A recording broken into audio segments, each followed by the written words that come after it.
Olá a todos, né? Todos e todas. Eu acrescentei aí nesse texto a questão da arte também, porque eu vejo que o processo de ensino, ele se estende a várias áreas, né, de conhecimento. Então, eu coloquei a matemática, que era o foco dessa apresentação, mas incluí também a questão da arte. Então, hoje, diante das tecnologias, a gente vem enfrentando situações muito complexas, né? Mais complexas do que antes. E, principalmente em relação à criação, à imaginação e às formas de se transmitir informação. Para isso, a gente vai abordar as linguagens que devem ser, pensar nas linguagens que devem ser utilizadas para refletir sobre o processo de cognição. Vamos, então, pensar nas linguagens como letramentos digitais, ensino e aprendizagem de arte, lógica e matemática, com interações tecnológicas em função do uso dos jogos digitais. Ou seja, pensar os jogos nesse processo de aprendizado, de ensino e aprendizado. Essa reflexão ela é necessária nesse momento, em função, inclusive,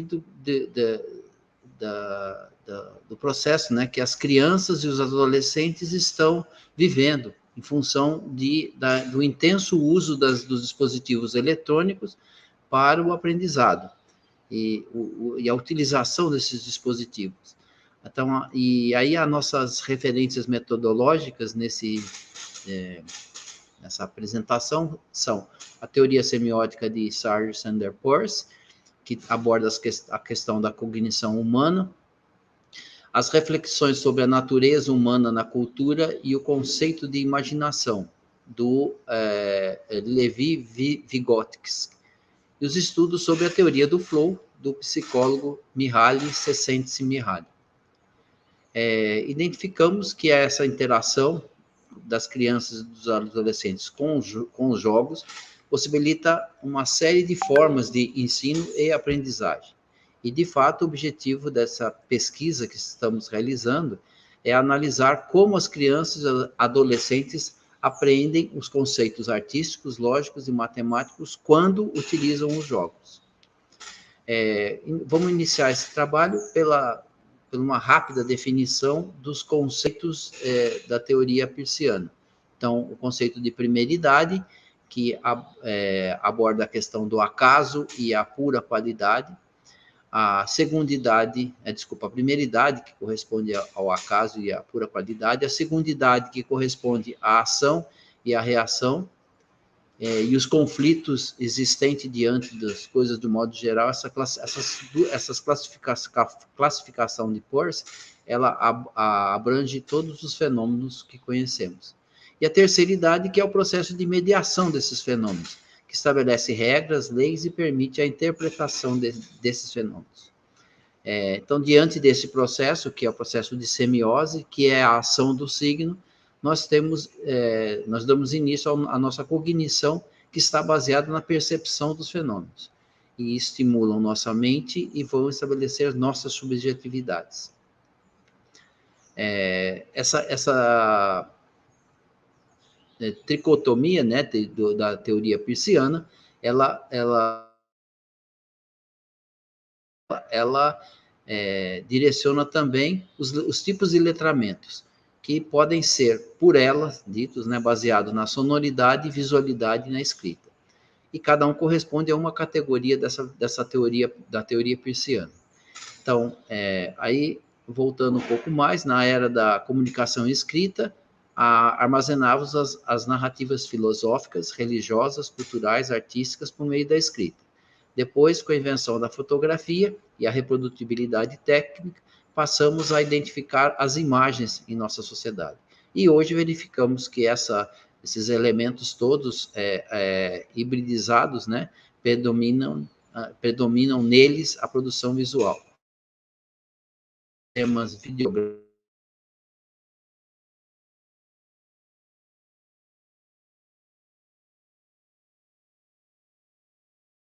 e a produção em 3D. Com o desenvolvimento das tecnologias emergentes, que são essas do qual estamos abordando, passamos a estar preocupados com as práticas de letramentos e seus desdobramentos, a partir do uso dessas tecnologias. Aqui, a abordagem inicial foi a questão da matemática, mas, e aí verificamos que é uma das dificuldades maiores que a gente vê no ensino para as crianças e adolescentes. Então, inicialmente, a ciência chamada ciência dos números, hoje conhecida como ciência dos padrões, gerou essa reflexão, né? E gerou questionamentos acerca das dificuldades de aprendizagem que essas crianças possuíam.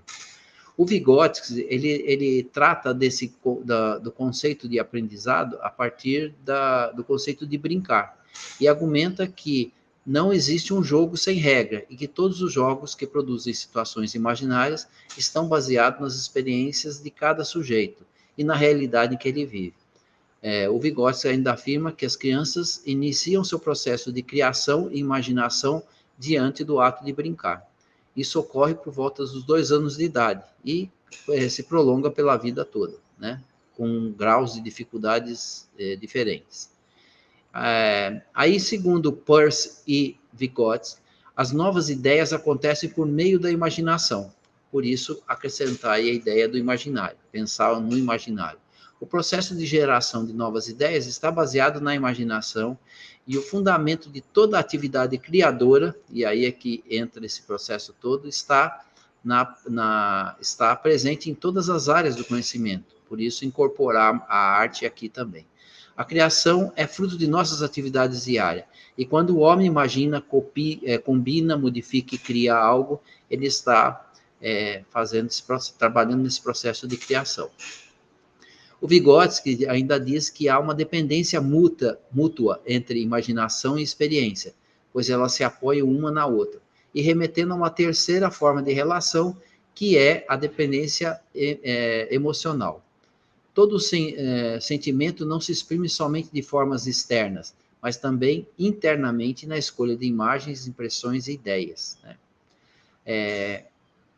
E para associar a esses dois conceitos de Peirce e Vygotsky, vamos introduzir o conceito de flow, estado de flow, elaborado, pensado por Mihaly Csikszentmihalyi.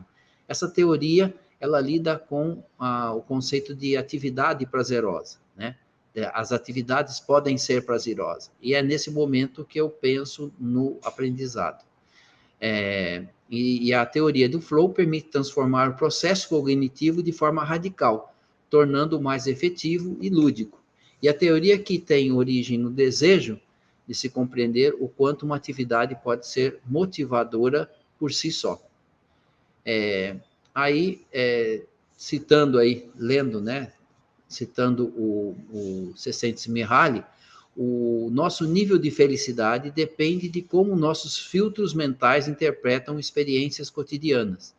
A felicidade depende da harmonia interior e não de nossa capacidade de exercer controle sobre as grandes forças do universo.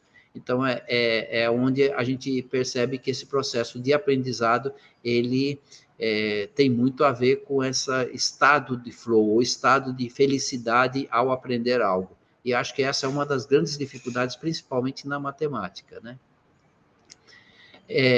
Como exemplo desse processo, eu venho desenvolvendo atividades usando o Processing, que é um programa de desenvolvimento de aplicativos, e usando o pensamento computacional como referência. Então, é um princípio de ensino e aprendizagem que visa a construção do conhecimento, com base na realização de ações concretas, ou a partir da programação, a gente trabalha a criação de jogos ou a interação com os jogos, né? E no caso da matemática, é a produção que usa conceitos matemáticos. A partir da interação do aluno com essa linguagem de programação, a gente consegue situações de aprendizado.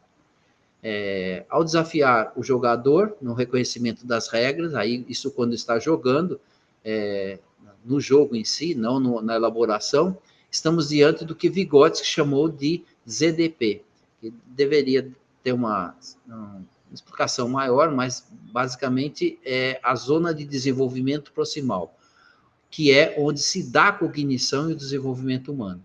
Então, utilizando esse conceito de pensamento computacional, nós vemos que ele é um método educacional que produz uma metodologia de educação que é compartilhada, mediada, participativa e colaborativa, denominada metodologias ativas.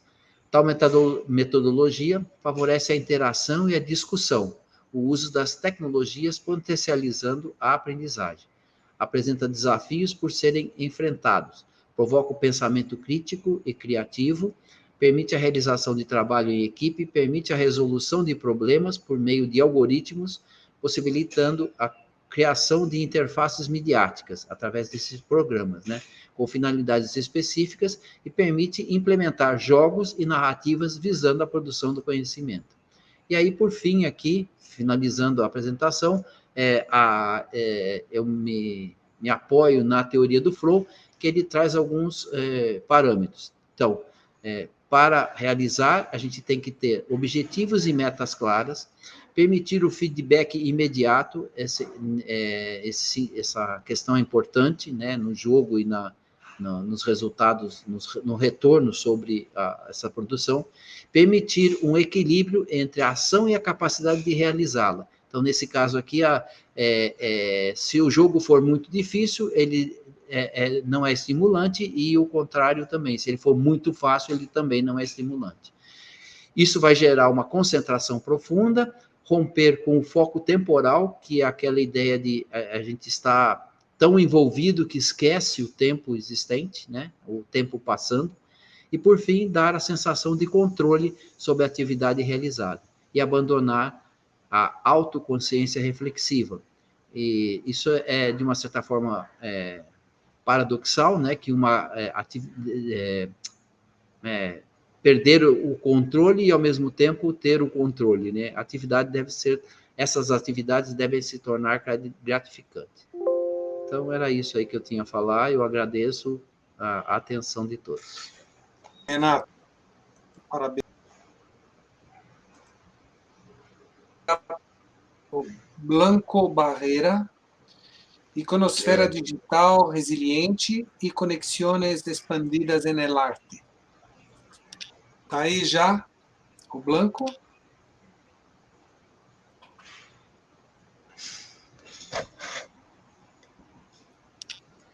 Oi, tudo bem? Bem, Blanco, tô... Sim, tá. Me escuta bem? Tá, está tudo bem. Tá, perfeito. Obrigado. Então, vou colocar aqui o tempo. Sim, vou compartilhar. Blanco, deixe-me interromper. Quando for 8 minutos, eu te aviso para você controlar o tempo, tá bom? Perfeito. Obrigado. Não. Deixa só um segundo. Vou tentar compartilhar aqui. Aqui, tá. Já está. Aí, já está vendo? Sim? Agora? Sim? Sim. Aqui vou... tá, perfeito. Vou tirar a pantalla.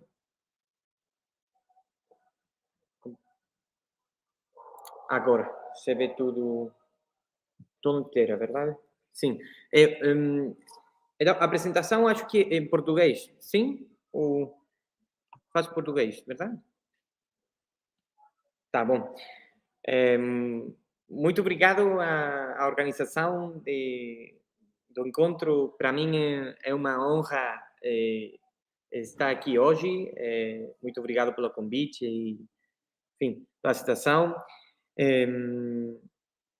Eu vou apresentar o mais novo que eu estou fazendo nas artes, né? A minha produção é pesquisa artística mais atual, e é por isso que o título da minha fala é Iconosfera Digital Resiliente e Reconexões Expandidas na Arte, que é mais ou menos o resumo, o que abraça toda essa produção que estou fazendo, eu gostaria de compartilhar aqui com vocês hoje, que aqui tem mentes tão brilhantes do mundo todo internacional para aí saber as opiniões e como que vocês refletem sobre essas visões que eu estou compartilhando aqui hoje. Então, vou aqui. Isso aí é uma pesquisa artística baseada em uma série de obras, um trabalho de pesquisa artística de umas obras feitas por causa da pandemia, que ainda continua da Covid-19. Né? Seria como uma versão expandida de outra série já trabalhada anteriormente também, com o título The Givok Family. Givok, se vocês entram no jogo e pensam um pouco, Givok é o Kobe do revés, não? Givok. E agora essa série aqui é Iconosfera Expandida, como essa iconosfera do internet, de arte que nos envolve todos. Desculpa, Ramon, interromper. Me Sim. ouve? A tua tela compartilhada não está vindo, está uma tela escura. Agora sim?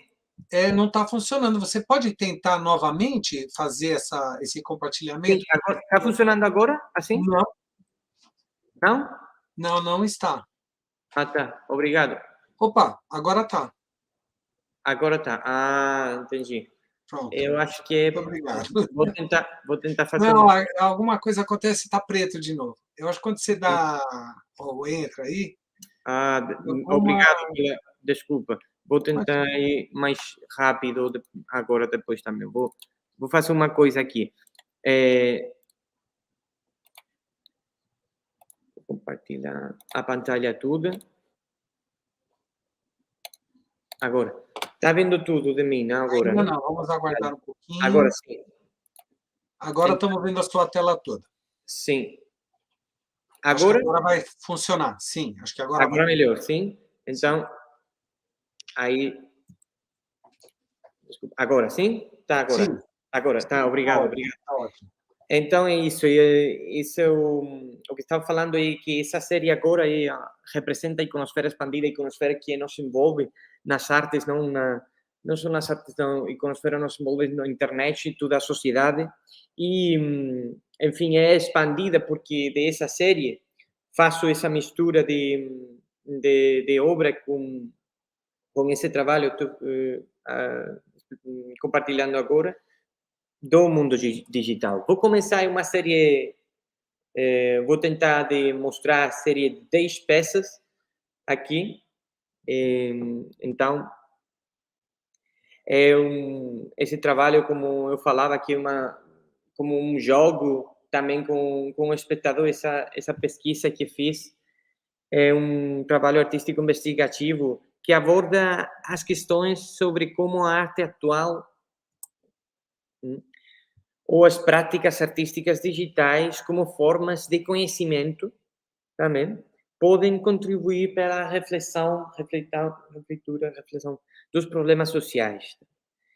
Neste caso, em torno da ideia principal, que é o objetivo de estudar essa série uma série de obras artísticas feitas a partir da documentação audiovisual apropriacionista, compilada através do Instagram, majoritariamente, como uma paródia séria, não está vendo aí, através da edição, criação e desenho artístico novo dessa coleção visual expandida que eu estou mostrando agora. Né? Então, é como uma coleção dessa iconosfera de obras feitas por muitas pessoas no mundo digital, nas redes sociais, no Instagram, sobre a pandemia, sobre questões importantes da pandemia. Aí está vendo como cronologicamente a história da pandemia, um planeta expandido, o vírus, não? Que representa o vírus, a morte, papel higiênico, coração aqui. Então, o nome, o título das peças, estão vendo aí, em inglês, Expanded Portrait of ou Imsk, são jogos de palavras também. Esse, por exemplo, é o acontecimento que aconteceu no dezembro, Trump exit, mas a verdade é que Trump exit. E aí tem um jogo de palavras, não? Ou we love it, well, ouvi it, verdade? Isso, os beijos depois, não? Da pandemia, enfim. Depois de tudo, a gente ficou com a vacina expandida, Excalibur, que eu chamo aí, Excalibur. E já o futuro, né? Ninguém sabe o futuro expandido, né? Abstract, é uma coisa abstrata, abstract. Então, como conclusão, podemos falar que a intuição figurativa da iconosfera digital resiliente, que é uma iconosfera que resiste sempre, não? As redes sociais, todo mundo, quando acontecia a pandemia, resiste, é resiliente por si mesma. Então, essa condição figurativa mais contemporânea e resiliente se torna no mais absoluto abstracionismo, mais reconectado. E aí eu tentava de colocar uma cara, uma imagem a essa reconexão toda do mundo, não? De quando todos fazem obras e todos se reconectam. Então, aí, muito obrigado. Fui o mais rápido possível pelo tempo, se está tempo demorando. Então, muito obrigado por tudo. Estou desejando conhecer as opiniões das pessoas aqui. Então, muito obrigado, Ramon. Próximo trabalho, Resiliência, um diálogo entre os conceitos de molar, molecular e agência, da Cristiane Simões, Lima Bo, Rolf Simões e Roleotti. Quem que vai apresentar?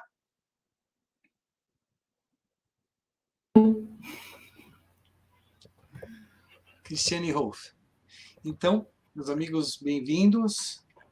Podem começar. Estou avisando já que eu vou contar o tempo aqui. Quando faltar 2 minutos, eu aviso vocês, tá bom? Tá ótimo. Vocês estão escutando a gente?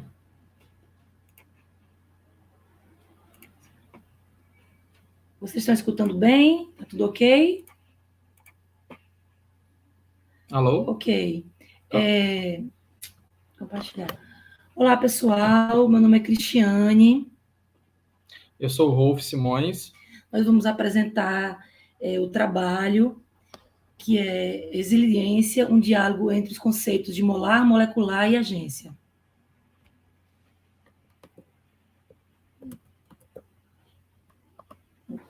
Então, esse trabalho ele foi realizado por mim, Cristiane Duarte, Lima Bo, Rolf Simões e Rosângela Leotti. Esse trabalho ele discute sobre a obra Resiliência, que vai ser exibida na exposição Zonas de Compensação 8.0, que é realizada pelo GIP.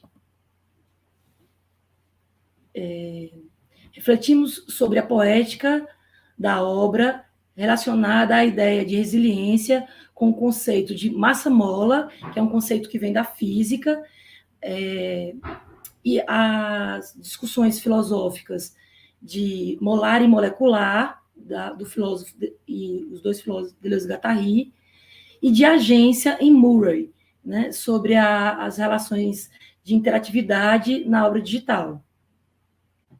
Então, a resiliência é um conceito bem presente na física e nos sistemas complexos é a capacidade que esses sistemas possuem de voltar ao estado de equilíbrio após serem perturbados. A gente traz esse conceito para trabalhar a obra Resiliência. Para isso, a gente usa um modelo da física, que é o modelo massa-mola, que é um modelo estudado, usado para estudar oscilações de um sistema de partículas. Então, e aí a gente vai abordar também o conceito de molar, do Deleuze e Guattari, sobre esses... Deu agora, mas os conceitos de molar sobre essa questão da previsibilidade, sobre o provir, né? São as coisas do nosso dia a dia, sobre as relações de início, de fim, sobre a relação de dureza, sobre as instituições, Estado e organizações, essas coisas que estão na previsibilidade, né? E do conceito de molecular também, dos dois filósofos, o conceito de incertezas, né, de imprevisibilidade, de fluxo, de devir, né, e de intensidade. E o conceito de agência fala sobre a variedade de opções que determinam o processo da interação, do prazer, dos significantes, uma variedade de ações dessa relação com a obra e o interator. Já na nossa obra, né, que a gente vai trazer algumas, falta só que tem aqui, ó, do lado, vocês percebem que tem o link para vocês acessarem, que é a nossa obra Resiliência. Ela fala sobre a variedade de ações que a gente pode construir com o interator, né? Ela traz diversas possibilidades a partir dessa interação, que são quase infinitas, né? E aqui os componentes da obra que a gente organizou, como é que a gente solucionou os problemas práticos que a obra demandava solução, né? Primeiro, a imagem. A obra ela é baseada nesse modelo massa-mola, que produz uma estética de redes. E aqui a mola é concretizada pela conexão entre dois pontos, no caso a aresta, e o nó é a massa desse sistema, né? Então, isso forma um modelo massa-mola, e esse modelo se comporta através de movimentos quando é introduzida energia nesse sistema. E a gente teve que colocar estruturas dissipativas para que esse sistema, ao longo do tempo, perdesse energia e parasse numa certa configuração, e ele sempre volta a um equilíbrio de energia mínima. Já o componente sonoro, nós solucionamos acrescentando em cada nó, em cada aresta, fontes sonoras de ruído aleatório. No caso das arestas, esses ruídos são os ruídos que a gente conhece por ruído branco, né? Uma faixa de frequências aleatórias específicas que formam esse ruído branco, e está relacionado à tensão da aresta. E no caso dos nós, né, das massas, a gente introduziu um ruído marrom, que está em outra faixa de frequência aleatória de fonte sonora, que está relacionado à velocidade dessas partículas. E só para contribuir, sobre a questão do som do mar, ele aconteceu numa discussão colaborativa com todo o grupo, para entender que também que essa movimentação, né, tinha relação com as ondas do mar. Então, foi oportuno a gente acrescentar esse som do mar para que fizesse sentido nessa conexão com a obra. Uma coisa que eu não mencionei é que a combinação dessas duas fontes sonoras, né, que estão como guizos, né, em cada uma das arestas e dos nós, elas nos remetem, então, a ondas quebrando no mar, né? Então, esse som de ondas do mar é gerado a partir da combinação desses elementos. Mas a obra ela tem também ela pode ter uma experiência silenciosa, né? Que o interator ele pode interagir com a obra sem esse som. E o interator na obra, ele é fundamental, porque sem ele a obra não existe, né? A obra está lá, mas sem a participação e interação para construir sentido, não há obra. E exatamente nesse processo de interação que se constitui o prazer, né? E a gente investiga nessa proposta essa relação de agência, né? Que está relacionada a essa entidade do prazer, da interação, das escolhas, que o interator faz, nas possibilidades de escolhas que o interator faz com a obra.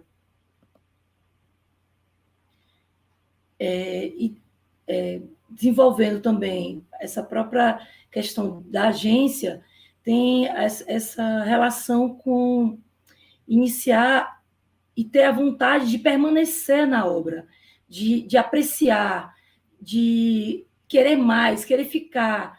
Então, essa interação, né, o sentido que a gente proporciona na obra é que essa interação, quando existe a conexão, que a gente relaciona isso à agência, você sempre quer descobrir mais e mais que formas elas estão dispostas para você.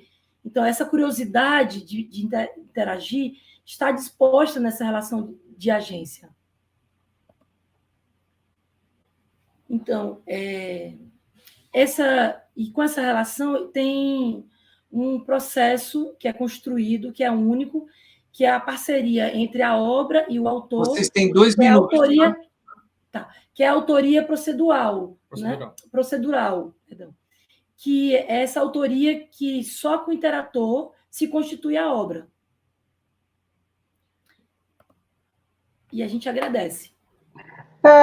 Com licença, com licença. Com licença, eu queria só pedir para o Rolf e para a Cris compartilharem o slide 12, onde a gente tem a obra. Vocês pularam a obra. Tem o link. O slide 12. Gente, vocês estão vendo na tela a Lima Bo, que também é coautora da obra. Mais um, é o anterior, Rolf. Esse aí. Tu pode clicar em qualquer canto ou aí no linkzinho que vai abrir a obra lá no espaço. Se tudo estiver funcionando. Compartilha aqui. A gente fica um pouquinho nervosa na apresentação, mas... normal. Estamos aqui para responder, que quando eu tenho essa conexão, esse diálogo, flui melhor. Vocês estão vendo a tela ainda ou não? Eu vou colocar... Para de compartilhar. Deixa eu compartilhar então de novo aqui. Share.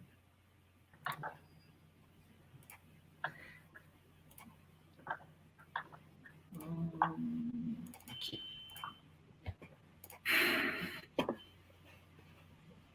Dá para ver? Ainda não. Não. Acho que agora vai. Isso, agora foi. Deixa eu dar uma atualizada aqui. Então, a obra tem a opção on e off. Foi logo o som, porque a gente estourou. Acho que tem que... Mas o som da obra aparece aí? Agora sim. Ah, tá. Ótimo. Então, essa obra, como a gente falou, ela tem uma variedade quase infinita de possibilidades. Então, quando a cada movimento de interação com ela, ela pode aparecer, ela aparece imagens diferentes, né? Que para mim, ela tem uma relação muito com as nuvens, porque a gente faz essa interação e ela vai criando formas que aí você fica no sentido de orientar e perceber qual é a forma que se parece. E ela sempre tem essa necessidade, assim, eu sinto essa relação de qual forma vai dar. Então, eu sempre estou procurando, para a minha agência já me incorporou por completo, porque eu fico horas com ela e entendendo isso. Eu acho que é isso, né, Cris? Agradeço vocês terem apresentado o nosso trabalho e a colaboração. Estou gostando muito, espero que a gente continue com essa obra. Obrigada, Fernando. Obrigada a todos. Muito interessante. Parabéns para vocês pela produção do trabalho, viu? O próximo, quarto trabalho dessa mesa é o Questões Epistemológicas sobre a Arte, do Marcos Camargo. Está aí já o Marcos? Ah, não está. Então, serei eu a apresentar. Puxa, então eu agora não estou preparado. Vou abrir aqui, mas é rapidinho. Abrir ele aqui. Compartilhar. Compartilhar a tela.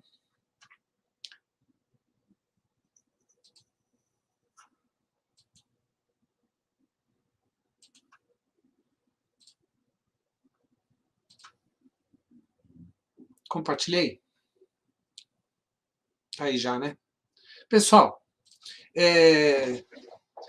arte em tempos de crise, evolução humana e consciência cósmica. Na verdade, esse trabalho aqui... Peraí, deixa eu botar um relógio para mim, não? Cadê meu relógio? Aqui, ó. Aí eu controlo meu tempo para mim também.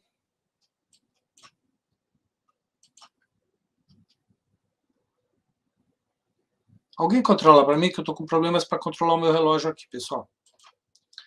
Ah, tá aqui. Oh, meu Deus. Tira esse troço daqui. Pronto. Então,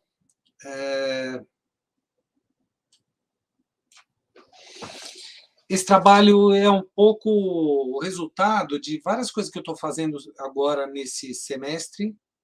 Eu estou numa discussão sempre... Até no dia do encontro de grupos a gente falou isso, né? São vários grupos, as mesmas pessoas que circulam, né? Eu estou circulando em 3, né? Eu estou no SciArts com o Milton, a Rô, o Renato, a Julinha.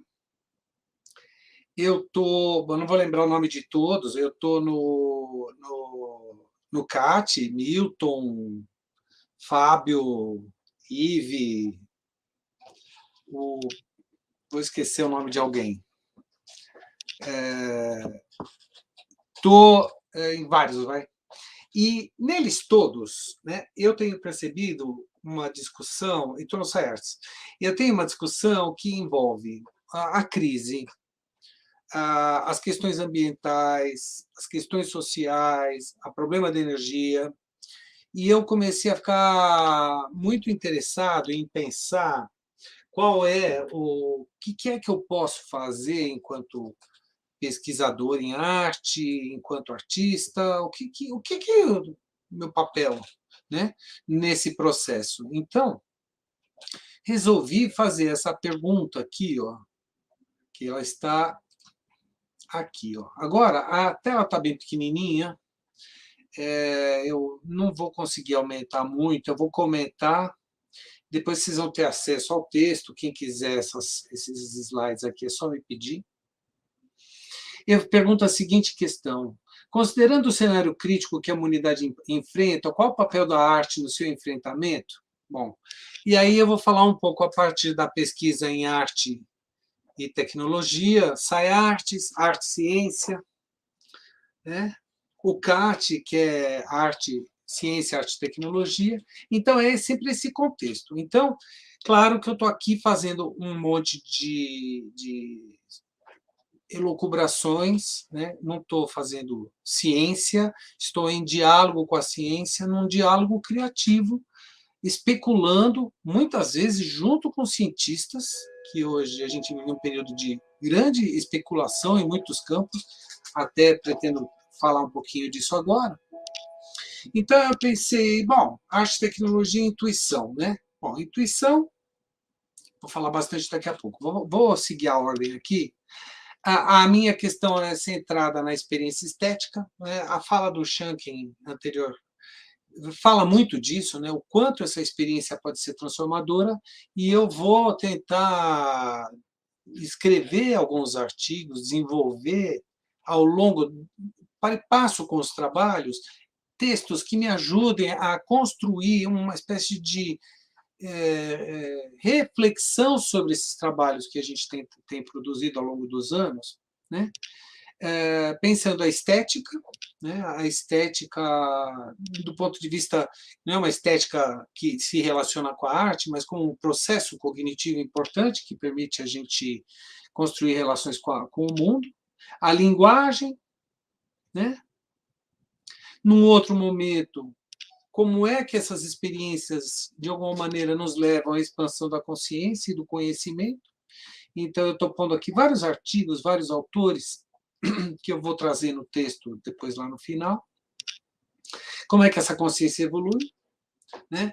Entendendo que esse processo que a gente está vivendo agora, que é crítico, tudo parece indicar que é uma crise de um modelo racionalista que passa a vigorar e a gente ainda está ouvindo os ecos do racionalismo, né, com o final do modernismo, tentando entender que a razão tem limites e que, de alguma maneira, a intuição passa a ser aquele elemento do processo cognitivo que me parece que está faltando, e a falta dessa intuição está nos tornando doentes, né? E acredito aqui, a minha hipótese como artista é que está faltando um pouco mais de liberdade para conjecturar. E aí eu vou buscar em vários caminhos aí pensar a arte e a intuição. O Bergson é um autor bacana que eu encontrei para falar dessa relação do consciente, do inconsciente, da memória. Lembrem-se que eu estou aqui pensando a intuição como um aspecto do inconsciente. E aqui os vários livros que eu encontrei. Também eu queria colocar nessa questão a ideia de artificação, porque, no meu entendimento, a artificação meio que recoloca a arte num patamar mais próximo de todos nós. Nós não estamos mais falando de artificação, de arte no sentido da coisa separada da vida, separada das pessoas, né? A arte, o corpo, a instalação e mesmo a arte na rua, o museu na rua, essa possibilidade de pensar a arte a partir até do que da Shapiro vai dizer da artificação como uma relação entre arte e não arte, né?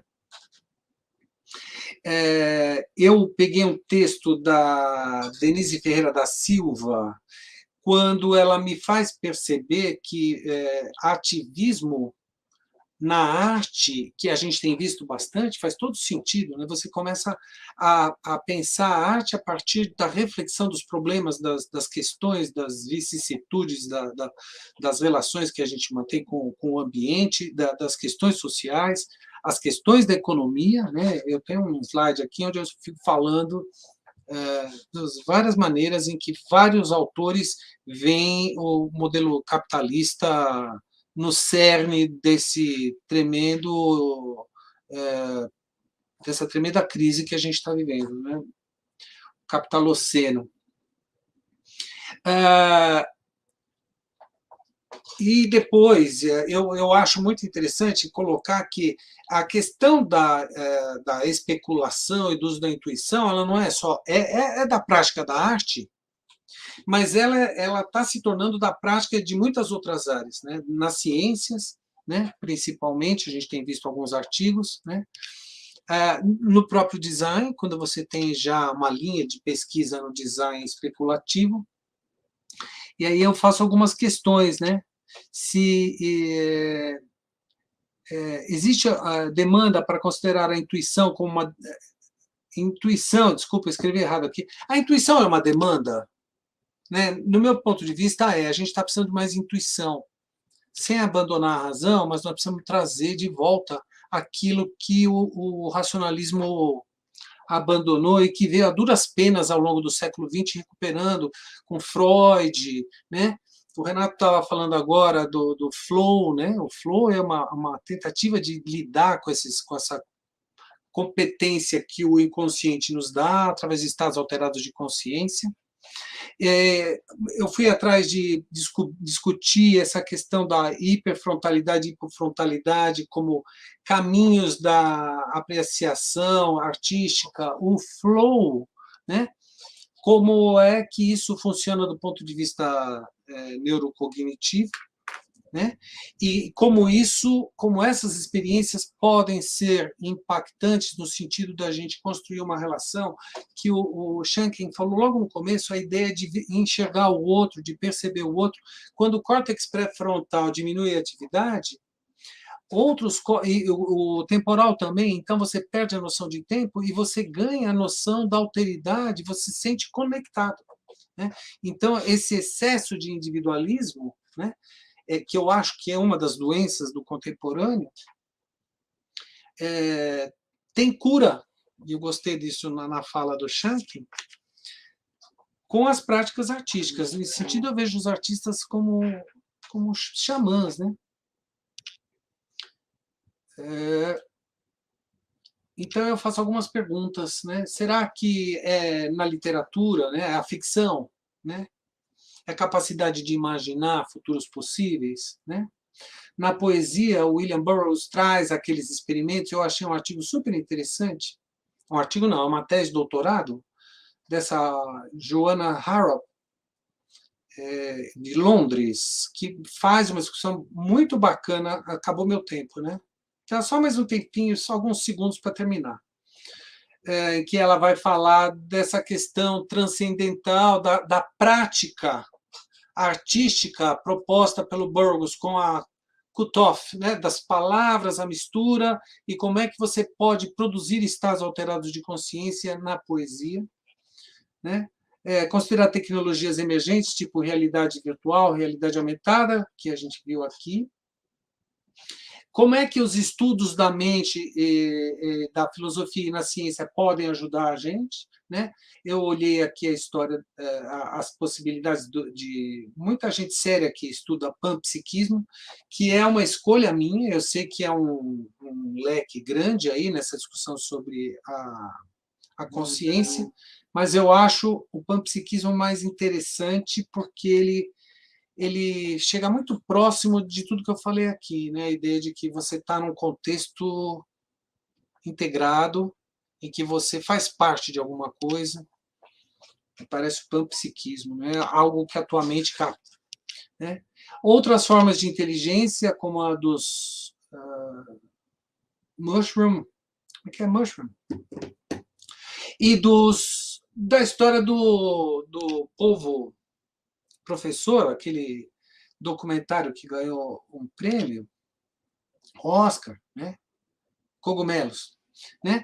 Então, esse tipo de cenário se torna um pouco o cenário de pesquisa. Eu estou fazendo um trabalho aí, o pessoal do SciArts está acompanhando, a gente está fazendo isso junto, tentando trabalhar com energia das plantas e tentar fazer medidas mais sofisticadas para ver o que a planta eventualmente pode estar produzindo em termos de comunicação, uma vez que a gente sabe que as plantas, que os vegetais se comunicam, se conectam e eles têm uma inteligência. A ideia do tecnoxamanismo me parece quase que uma vertente na arte, né? Na arte contemporânea, na arte e tecnologia, né? E levar essa ideia para outras instâncias. Com licença, Fernando. Oi, eu estava na última palavra. Eu adoro te ouvir, mas você deixa eu falar a última palavra. Eu estou com o relógio aqui. Eu vou deixar, claro. Até porque... Só terminar. É um segundo. Tranquilo. Tem 2 minutos, tá? Só para avisar. Não, imagina, não vou nem usar os dois. O design especulativo... Ah, não, pela minha conta já tinha ido os 10 minutos, Rô. O design especulativo, dentro do conceito de artificação, é um jeito de pensar o design a partir dessa ideia de intuição, e acho que muito do que a gente faz no campo da arte e tecnologia tem conexões muito interessantes com o design, e o design especulativo parece ser um campo muito interessante para pensar essa questão da arte com a intuição, com a consciência, com todo esse repertório que o Shanken abriu no começo, e que eu estou tentando aqui, só para...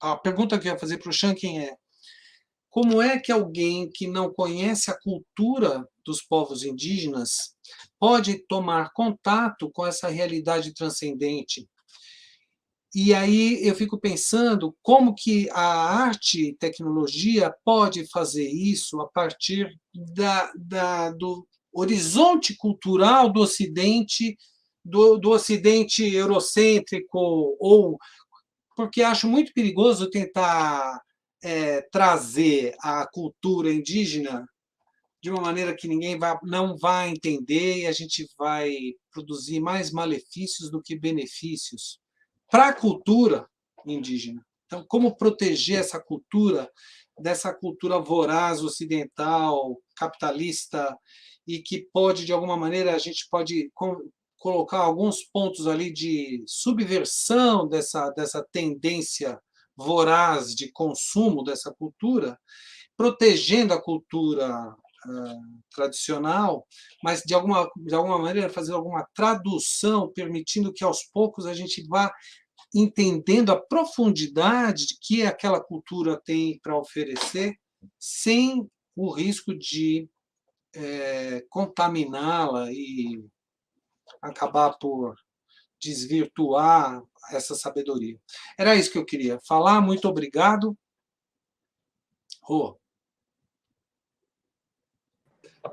Vamos para o intervalo?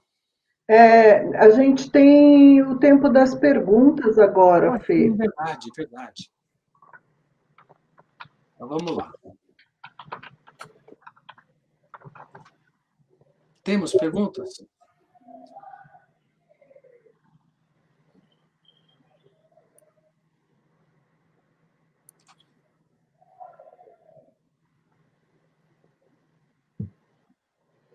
Eu não estou vendo nenhuma pergunta na tela. Entretanto, nós podemos fazer alguma pergunta entre... Eu pego aqui um comentário que o Renato fez, que ele falou de flow. do flow. Uhum.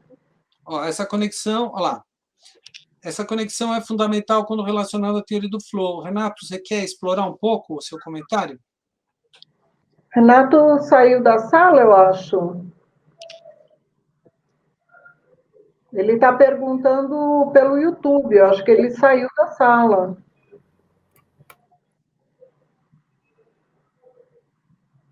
Edgar, queria ouvir você falar, Edgar. Que oportunidade ótima.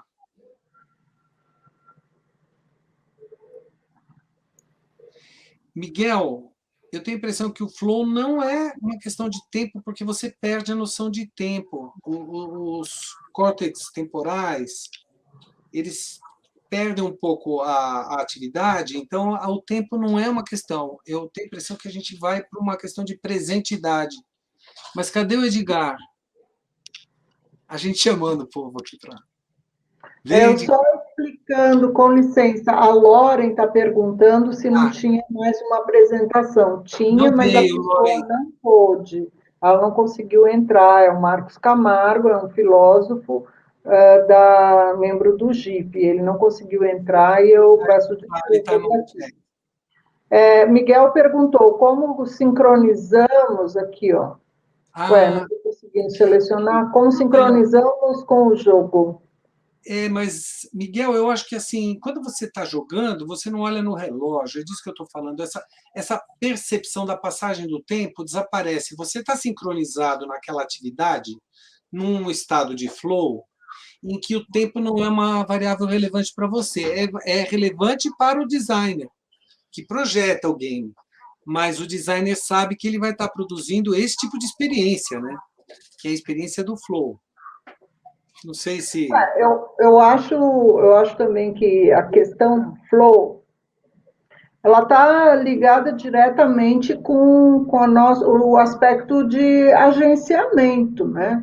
Não há como eu localizar essa diferença entre o estar aqui imerso e o estar lá fora quando eu estou realmente em flow, né? E o problema é que quando nós falamos da questão do tempo, depende de que tempo a gente está falando, porque o tempo da consciência é um tempo que eu não consigo medir e nem assim, prospectar. Quer dizer, como é que eu vou garantir, enquanto designer, que eu vou ter a condição por aquilo que eu proponho como proposta de interação, enfim, que eu vou garantir que o usuário, que o interator ou que a pessoa que está participando de um happening consiga entrar naquele aspecto do flow, né? Ele é muito subjetivo, mesmo que ele tenha estratégias objetivas para eu prenunciá-lo, tudo vai depender de como essa consciência vai trabalhar naquele momento da experiência, né? Enfim. O Edgar fez um comentário aqui que eu acho importante, que é por onde começa a minha fala, porque eu também acho que a gente está numa crise muito importante e que, assim, vários filósofos estão falando mesmo na possibilidade da extinção da espécie. E Com licença, tem alguém com o YouTube ligado ao mesmo tempo e está dando microfonia. Alguém que está na nossa sala. Pode continuar, Fernando, desculpa. Não, só para comentar o Edgar, que eu acho que é isso, a gente está num paradoxo terrível, porque a gente chegou num nível de sofisticação tecnológica muito grande, mas eu não vou entrar no mérito aqui, eu acho que tem a ver com, não é a tecnologia, mas é como ela está sendo apropriada por algumas grandes corporações que estão fazendo da nossa vida um inferno, né? Quando a gente podia estar num padrão desse que a gente está propondo aqui. A tecnologia permitindo você ter uma experiência transcendente, você está muito mais em contato com a sua interioridade, com esse universo interior que nos conecta para fora do nosso corpo. Mais vezes, você poderia ter uma experiência mais próxima dessa amplitude do que esse encerramento que a gente vive quando fica no córtex pré-frontal hiperativado e que a gente fica só com medo e preocupado consigo próprio, né? E desejando coisas para si próprio e nem sabe que o outro existe. E o outro é a árvore, o seu vizinho, o cachorro na rua, o sem teto que está ali, né? Você passa por ele e nem não sente mais nada, né? Eu acho que é disso que a gente está falando, a possibilidade dessa perceber a alteridade, que eu acho que entendi a partir dessas leituras assim, um dos papéis da arte. A arte esteve sempre ligada ao avanço da consciência humana, né? E em algum momento a arte continuou fazendo isso, né? Continuou interferindo, continuou trazendo possibilidades de novos estranhamentos, expansão de horizontes, de enxergar para mais longe a complexidade do universo, mas por algum motivo tem um corpo enorme, muito poderoso, que não deixa a coisa avançar. E está destruindo tudo, né? Nós temos duas perguntas aqui que têm uma aproximação, inclusive, com o que foi a palestra do Shanken, e é uma pena que a gente não tivesse continuado ali. Nós temos uma pergunta do Edgar Franco, eu vou ler. Essas perguntas valem para todos, mas aí a gente vê como é que vai fazer para o tempo de resposta, tá? Então, a pergunta, eu vou ler todas para a gente, quem está na mesa, responder. A pergunta não é dirigida a uma pessoa específica, tá? Nenhuma das três. Então, o Edgar pergunta, os enteógenos, em certos momentos, nos fazem retomar a experiência do agora, algo que se perdeu na ansiedade dessa sociedade do cansaço. A Lima... não consigo acionar para ela entrar, alguém aciona para mim, por favor, a mensagem dela. Ela diz, como vocês pensam sobre a imersão no mundo virtual como extensão da vida em relação à criação de realidades paralelas dominadas por agências de poder? E aí, eu vou ler todas aqui, porque a gente vai ter que selecionar. A pergunta da Loren Bergantini é: o que você entende como agências de poder? Algo que a própria realidade física já não é dominada acho que a própria realidade física já não é dominada por agências de poder. E o Edgar fala, a alteridade vem da amorosidade, da não competição. A arte pode nos curar quando é intuitiva, fruitiva, e ele pensa assim. E a Lima traz um exemplo, e aí vai ser onde eu vou finalizar, trago o exemplo específico das redes sociais e a concentração em agências como Facebook, etc. Eu estou na dúvida, mas eu acho que essa discussão foi uma discussão que iniciou com a Loren e a Lima vai respondendo, então eu pergunto quem quer responder alguma dessas perguntas do tipo das pessoas que estão aqui dentro. Não precisa responder, é um comentário acerca da coisa, tá? Claro que eu tenho um monte de coisas para falar. Na verdade, eu tomei o lugar do Fernando, agora que eu me dei conta. Fernando, é tu que media, não sou eu, desculpa. Não, mas eu tô quietinho aqui, achei que eu estava falando muito. Quem quer falar? Antes, né? E aí eu tomei o teu lugar. Mas vamos ver se alguém quer falar sobre alguma dessas coisas, Fernando, para não ficar só entre a gente. Então, desculpa, tomei de novo a palavra. Está falando, Renato. Não, vai repetindo as questões aí que... Vai trocando as questões aí que... eu vi eu quero só comentar uma coisa que eu vi na fala do Fernando, nessa relação entre intuição e o fato da gente, do flow, né? A teoria do flow, que é um envolvimento tão intenso que a intuição flui, né? Ela flui de uma forma que permite que você abandone toda essa questão da temporalidade, o espaço que está vivendo, e você emerge totalmente no caso do jogo, né? Que é nisso que eu estava comentando. Então, eu acho que como pensam sobre a imersão no mundo virtual como extensão da vida em relação à criação de realidades paralelas. Eu fico inseguro de falar sobre realidades paralelas, mas tudo bem. Voltando ao que eu estava falando, eu vejo... Pode falar, Cris. Sobre essa questão da Lima, né? Em relação às redes sociais. Eu vejo que, como o Fabiano diz, assim, essas corporações, elas pegaram da tecnologia, por exemplo, da inteligência artificial, para coletar informações, e essas informações pessoais que a gente dispõe na rede, com os amigos, com a família, eles são usados contra nós, por quê? Porque o algoritmo passa a conhecer as nossas conexões, o que nos aproxima.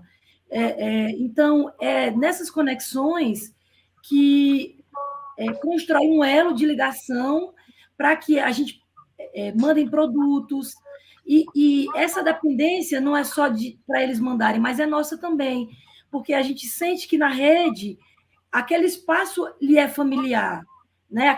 Que é a bolha, né? Então, esse espaço familiar que você tem essa relação de dependência, está ali, os seus amigos, as coisas que você gosta.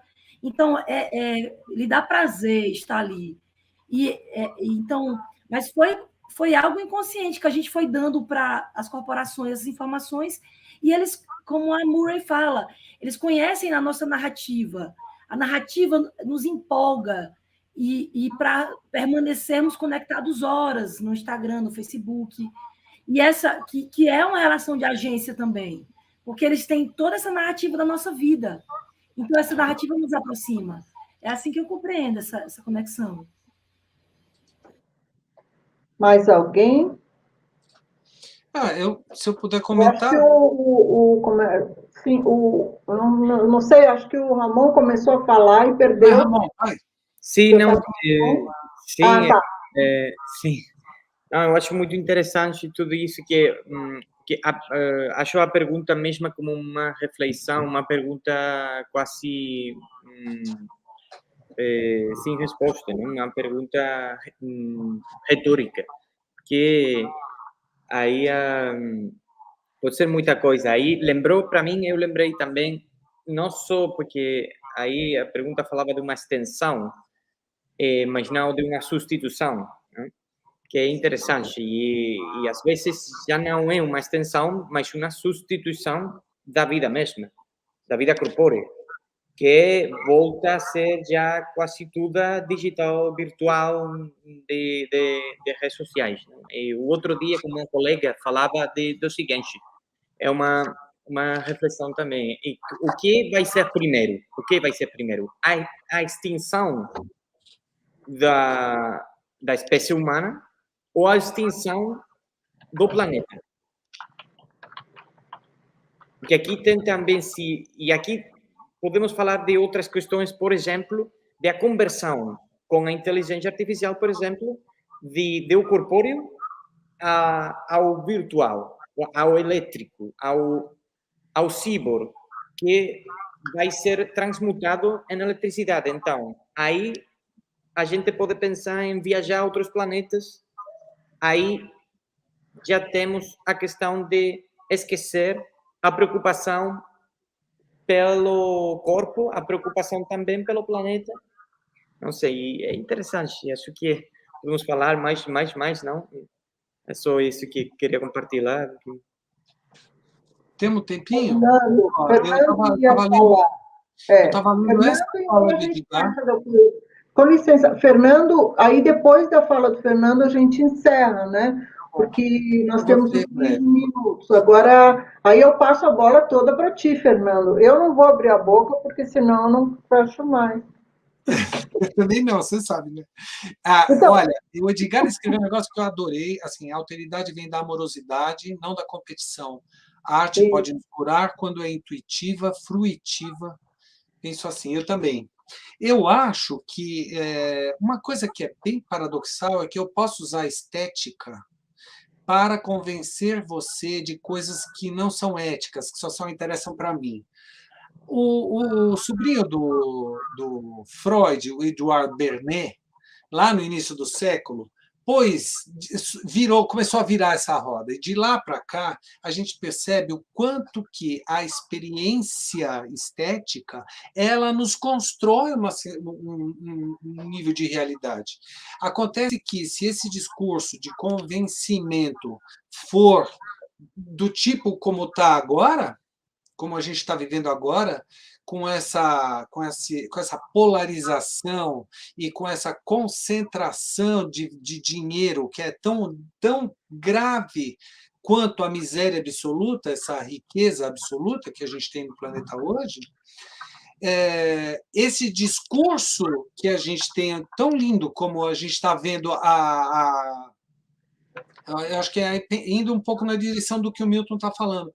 Como que a gente vai resistir a essa força descomunal que essas grandes corporações têm quando controlam e determinam o que a gente pensa, em quem a gente vota, onde já lá com o Bernet ele já disse que era para substituir a vontade pelo desejo.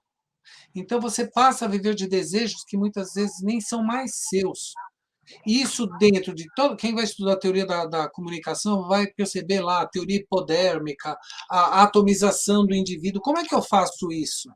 Mensagem, medo, consumo, transformar você num indivíduo encerrado, despreocupado. Eu acho, talvez, que a gente vai passar por uma crise. Eu tenho a impressão que, agora, papo furado para a gente ir embora. Depois a gente continua no boteco.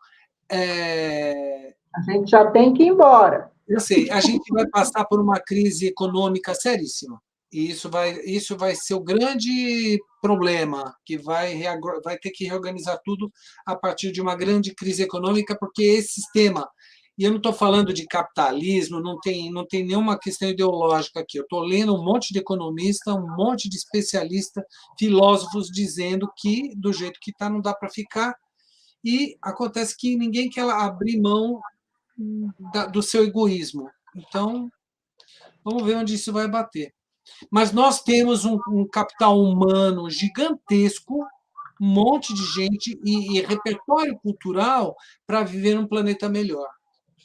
Inclusive tecnologia para isso. Depois a gente continua. Isso, a gente vai encerrar, então, E eu queria agradecer ao Ramon Blanco Barreira, que ele é o camarada que fez a conexão do JIP com a Universidade de Sevilha, e eu não pude falar isso em público, então agradecê-lo especialmente por isso, né? A gente tem tido ótimos frutos aí. E agradecer a todos, e a Luísa Paraguai é quem vai mediar daqui a 15 minutos, quando todos retornaremos para a segunda fase da apresentação, né, das nossas palestras. Obrigada, Fernando, o Ramon, a Cris, o Rolf, a Lima, que saiu, ao Fernando, que vai fechar agora. Então, também, muito feliz, muito satisfeito de poder participar desse processo tão bacana. E depois o Milton assume, né, Milton? E aí você toca as palestras agora do final do dia, certo? Só uma correção. As falas de Edgar? Uma correção. A gente volta em 10 minutos e não em 15, tá? Eu me enganei quando falei. Tá bom. Então eu vou fechar tudo aqui, daqui 15 minutos volto. Tá bem, obrigada. Obrigado a todos. Obrigado. Obrigado a vocês. Vamos.